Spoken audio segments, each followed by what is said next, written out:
Salut tout le monde, j'espère que vous allez bien et bienvenue dans cette vidéo. Tout d'abord, je tenais à me présenter. Donc, je m'appelle Inès, je suis étudiante en 3e année dans une école internationale de management et je suis également membre du club scientifique d'architecture et d'urbanisme qui est le club ITER. Durant cette nouvelle série de vidéos que je vais présenter, nous allons aborder chaque semaine un nouveau thème dans lequel on va le développer. Donc, pour aujourd'hui, nous allons aborder un sujet qui est le sujet de la gestion du temps. Donc, sachant qu'une journée ne contient que 24 heures, nous avons tendance à perdre énormément de temps à faire des choses inutiles, et ce malgré les efforts l'indirohom pour ne pas perdre ce temps précieux qu'on a. Donc, on a dit 4 lois, des chercheurs, de grands chercheurs, ils ont inventé les lois qui vont vous aider à gérer votre temps pour alterner entre travail et plaisir quotidien, bien sûr. Donc la première loi elle dit combien il y a la loi de Carlson qui est Carlson c'est un économiste suédois. Une théorie, les trolls, une tâche effectuée en continu demande moins de temps et d'énergie qu'une tâche réalisée en plusieurs fois. Ce qui veut dire qu'il faut lutter contre les interruptions. Les interruptions à demain, c'est tout ce qui concerne téléphone, réseaux sociaux, etc. Parce que scientifiquement parlant, le cerveau tana il met 3 minutes pour se reconcentrer l'activité la vidéo. Donc, qui me donne les interruptions à demain ou le zapping mental, c'est-à-dire le grand manque de concentration, ou les 3 minutes à demain, ça en fait quand même beaucoup de temps. Donc, pour lutter contre le zapping mental, il faut créer un bon mood où on se sent à l'aise. Je sais pas, une place où on est à l'aise, dans un mood où on est bien. Allumer une bougie s'il le faut, dans un mood agréable, et je te la tâche en continu. La deuxième loi, elle dit combien il y a la loi de Fraisse. Qui est Fraisse? Fraisse, c'est un psychologue français. Il a une théorie, les drôles. Plus ce que l'on fait est captivant, plus le temps que cela nous prend semble bref.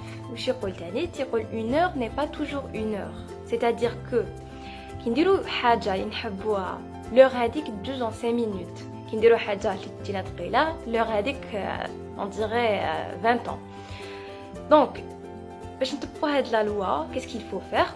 Il faut les tâches en fonction de notre énergie. Donc la matinée, oui, l'énergie est optimale, on les choses ou l'après-midi, oui, l'énergie est c'est bon, et tout. On les tâches ça nous fait plaisir de les faire. Du coup, ils usent le temps plus rapidement. Pour gagner en efficacité dans le travail et gagner beaucoup de temps, bien sûr. On continue avec la troisième loi, qui est la loi de Pareto. Donc, Pareto, c'est qui? C'est un ingénieur italien, sociologue et également un économiste qui a inventé la loi. La loi où je trouve qu'il faut agir sur 20% des causes pour permettre de résoudre 80% des problèmes. Autrement dit, il faut se poser la question, quelles sont les tâches qui vont se concentrer sur? Ils vont nous aider à gagner plus de temps et plus d'énergie pour continuer le travail tana. C'est-à-dire qu'il faut fixer l'ordre des priorités des tâches qu'on a à effectuer durant la journée.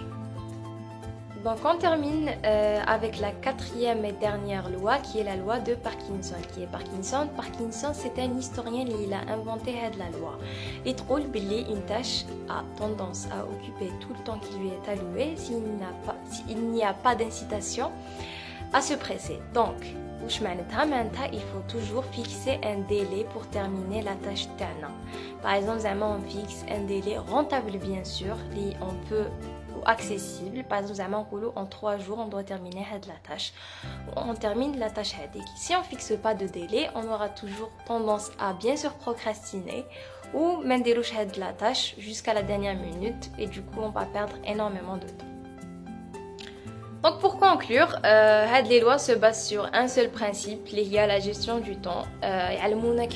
On gère notre temps pour équilibrer les plaisirs ou les travaux au quotidien qui ne sont pas faciles non plus.